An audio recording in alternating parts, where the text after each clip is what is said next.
Bonjour à tous les amis, bienvenue sur ma chaîne YouTube La Voix du Ring. Aujourd'hui, on va aborder un sujet délicat. On va parler de la relation coach-boxeur. Est-ce que les boxeurs restent fidèles à leur entraîneur, vrai ou faux? Et si c'est pas le cas, à qui la faute? Donc, on va voir ça tout de suite pour ce deuxième épisode sur ma chaîne YouTube. Entre-temps, n'hésitez pas à liker, à partager et à commenter.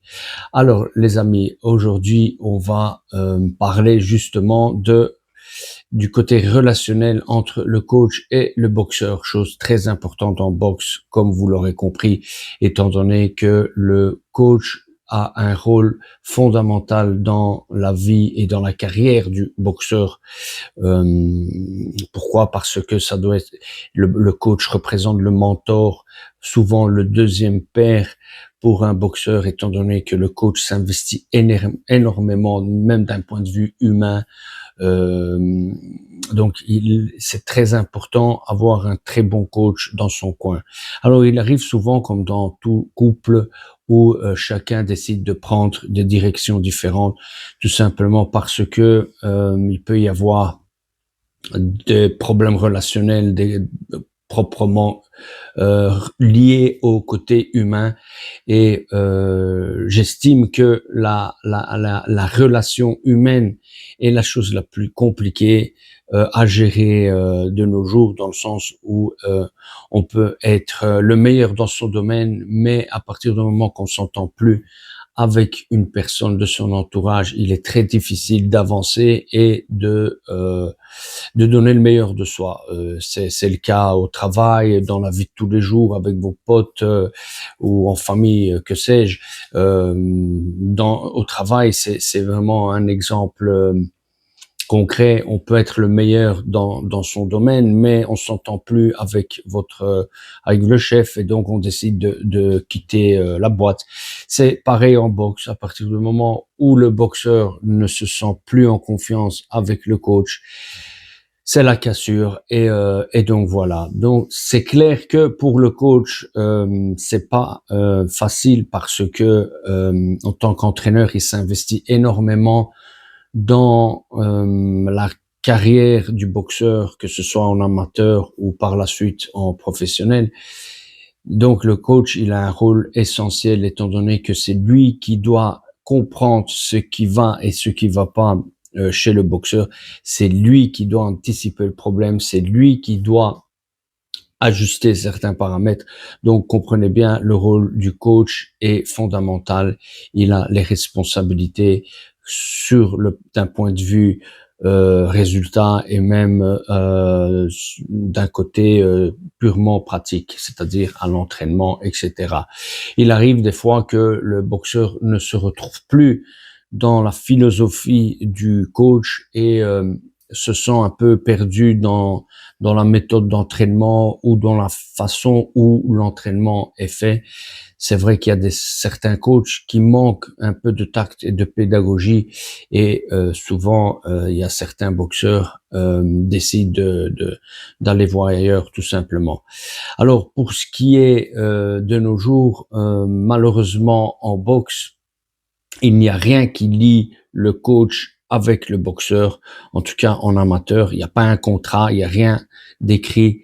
Euh, Tout est basé sur la confiance, et donc c'est encore plus délicat de devoir entraîner quelqu'un tout en sachant qu'un jour il risque d'aller voir ailleurs. Mais voilà, ça fait partie de la vie d'un coach, ça fait partie de son quotidien, et l'entraîneur, en tant bien que mal, il doit faire son rôle, il doit faire son job. Et c'est vrai, effectivement, il y a des moments où l'amour-propre en prend un coup, parce que justement on s'est donné à fond, on a investi sur le boxeur, et il arrive qu'après X temps, le boxeur veut aller voir ailleurs, et c'est vrai que là l'ego en prend un sacré coup. Maintenant, il est vrai que si on parle à Bruxelles, la réalité bruxelloise fait que il y a énormément de clubs, énormément de très bons coachs, et on a la chance d'avoir un réservoir de très bons boxeurs. Et il est vrai que tous ces clubs sont, on va dire, dans la même dans un même cercle, et il est très compliqué de maintenir certains équilibres.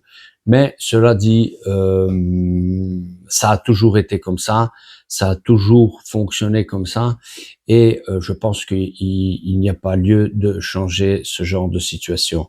Maintenant, il est vrai qu'il y a certains clubs, surtout des petits clubs, qui n'ont pas sans affiliés, par exemple. En tout cas, je parle des petites structures, des clubs de quartier, et qui font un très très bon boulot, un très bon travail de fond. Et malheureusement, ces clubs-là, il y a une réalité de nos jours à prendre au sérieux, c'est que il est parfois triste de constater qu'il y a des clubs formateurs qui perdent leurs boxeurs, et les boxeurs décident de partir vers de grands clubs. Donc la réalité de nos jours à Bruxelles, c'est que malheureusement, il y a des petits clubs qui font un superbe travail avec les moyens du bord, qui forment les boxeurs pour qu'ensuite les boxeurs partent et vont vers de grands clubs. Malheureusement, c'est un problème euh, pour euh, pour ces petits clubs, justement, qui essayent de faire de leur mieux. Ils font un très bon boulot. Je connais pas mal de petits clubs de quartier qui font un travail remarquable, et tout le mérite vient au coach, qui s'investit énormément, et qui est souvent, faut pas oublier une chose, les amis, c'est que les coachs généralement font ça en bénévolat, c'est-à-dire qu'en journée ils ont leur travail, et ensuite ils se consacrent à l'entraînement, au boxeur le reste de la semaine, et donc c'est très difficile de trouver un équilibre, en tout cas un compromis entre la vie professionnelle et la vie à l'entraînement pour la boxe. Donc vous voyez, il y a matière à débattre. Si, pour répondre à la question du sujet, j'estime que c'est 50-50. Tout dépend des circonstances, tout dépend de la manière où la relation entre le coach et les boxeurs évolue dans le temps. Donc, il peut y avoir des aléas ou des dysfonctionnements qui peuvent apparaître au fur et à mesure du temps. C'est vrai, c'est comme ça. L'être humain, il n'est pas parfait, et il se peut qu'à un certain moment, le boxeur ne se retrouve plus parce que tout simplement le coach ou alors le coach s'occupe pas assez du boxeur, et donc le boxeur se sent délaissé, ou alors parce que le coach, comme je vous ai dit, n'a pas cette pédagogie de comprendre la difficulté sur le moment même du boxeur, ou alors il arrive, c'est vrai, des fois que le coach lance trop vite le boxeur en compétition, et donc pour le boxeur, ça peut être un peu traumatisant, étant donné que la compétition est un monde à part par rapport à la boxe loisir. C'est deux choses totalement différentes. Donc voilà les amis, je pense avoir fait le tour de la question, même si il y a vraiment beaucoup de choses à dire sur le sujet. J'ai vécu sur ma peau ce genre de situation. Il est clair que c'est pas facile de devoir perdre un boxeur, mais d'un autre côté, je me dis que ça fait partie de l'écolage, ça fait partie de la vie. La vie, c'est un changement perpétuel. On reste pas figé, on reste pas sur place. Et donc, j'estime que à partir du moment que le boxeur veut quitter le navire, il faut le laisser partir. Ça sert à rien de forcer les choses. Si point de vue relationnel ça fonctionne plus, et ben voilà, une accolade, on se serre la main comme des hommes, et bonne chance. C'est vrai que des fois c'est pas le cas. Des fois il peut y avoir on va dire des départs un peu chahutés, des boxeurs qui partent et qui ne partent pas en bons termes. Et c'est bien dommage parce que le monde de la boxe est un monde très petit, on se connaît quasi tous.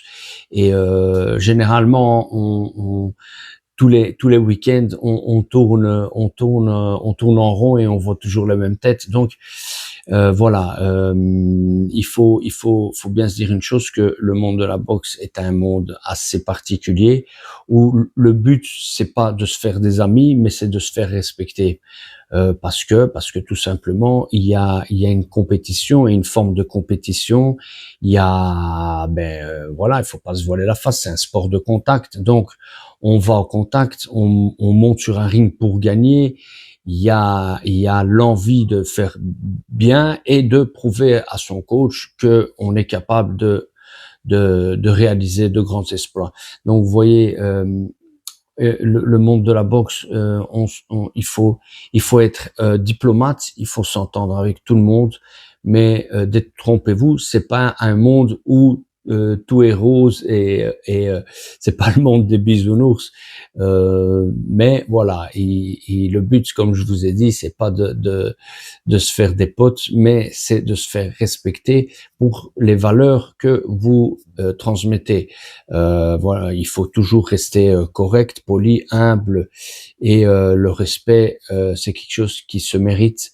Et donc, je trouve que c'est très important. Et si j'ai un conseil à donner aux plus jeunes, lorsque vous commencez la boxe, soyez humble, soyez courageux, travaillez d'acharnement, respectez vos compagnons d'entraînement parce que c'est grâce à eux que vous évoluez, respectez votre coach parce que c'est lui qui donne de son temps, c'est lui qui se préoccupe pour vous, c'est lui qui cherche des sparring partners, qui essaie de vous rebooster quand ça va pas, quand le moral est à zéro. C'est lui qui cherche des solutions même sur le plan mental. Donc, vous voyez, le coach, il a de multiples casquettes et je pense qu'on a tendance à oublier ça.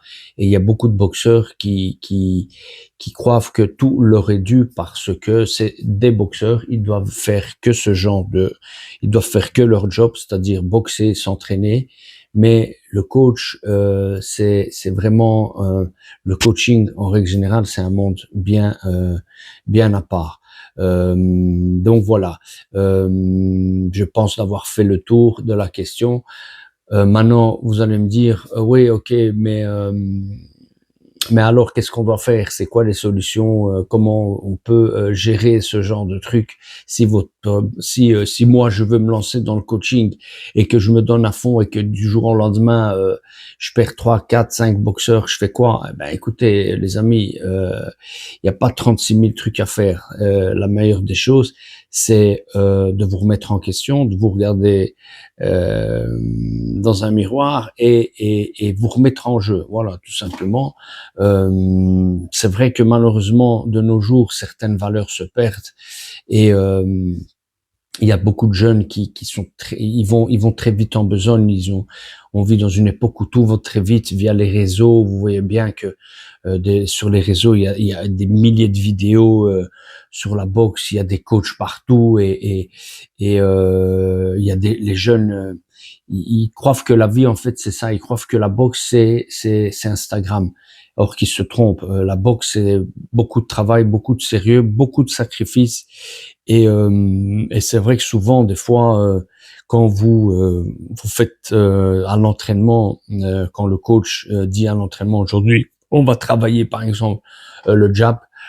Si vous faites ça pendant 3-4 cours d'affilée, vous pouvez être sûr qu'il y a beaucoup de boxeurs qui viennent plus la semaine d'après parce que selon eux, c'est ennuyant.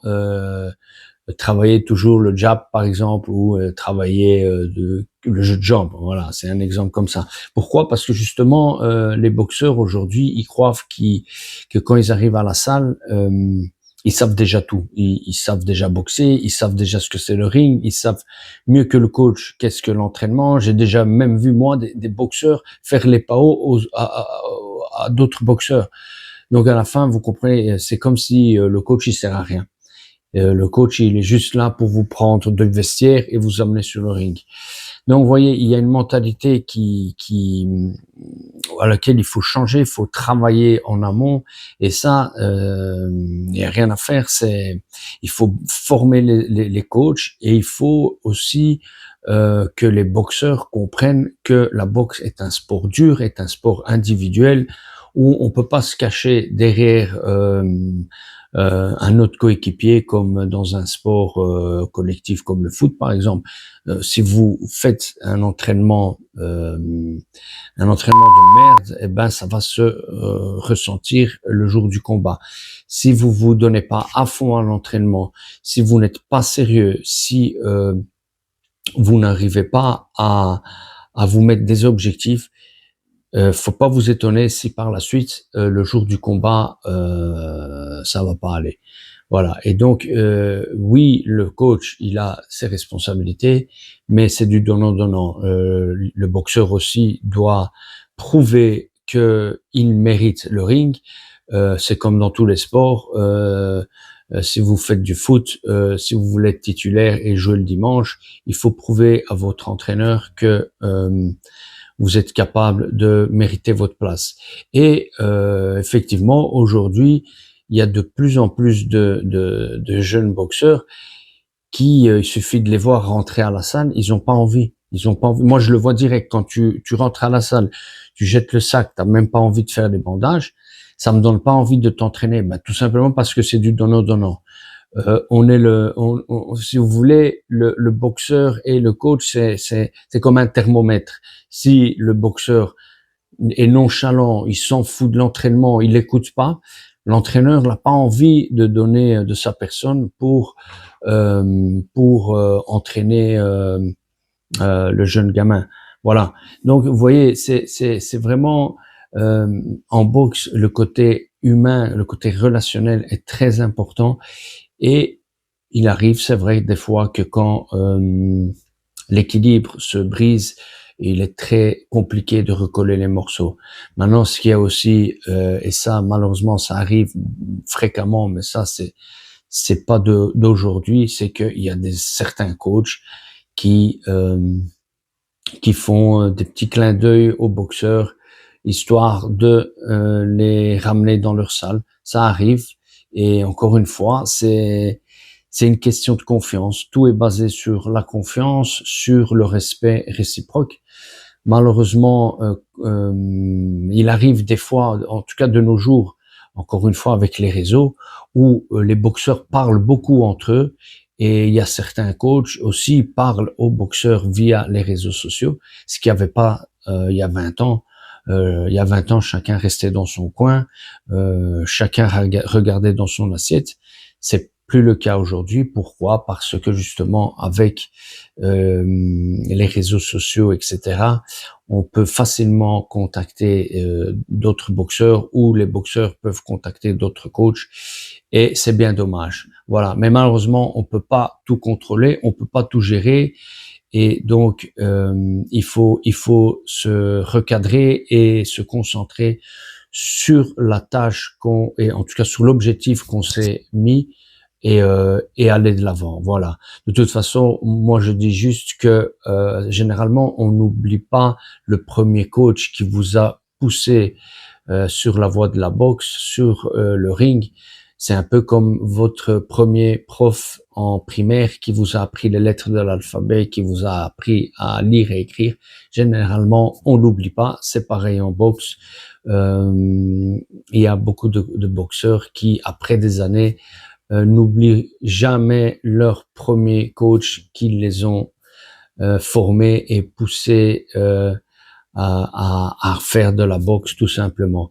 Et je pense que pour ce qui est de mon cas, comme je vous ai dit, j'ai déjà vécu des situations où il y a des boxeurs qui partent, mais malgré ça, dans la boxe, il y a plus de satisfaction que de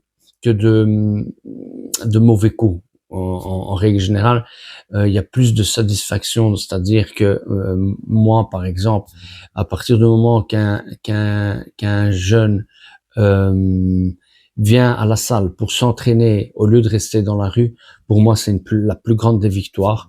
J'ai réussi dans mon petit à convaincre le boxeur à rester, convaincre le jeune à pas traîner dans la rue et faire des bêtises. Donc la salle est, on va dire, le bastion au milieu de certains quartiers. Et pourquoi? Parce que justement, de nos jours, effectivement, il y a des quartiers qui sont plus chauds que d'autres. Et donc, les salles de boxe représentent un endroit sûr où on inculque des valeurs aux jeunes. Et je pense que c'est très important de retenir ça.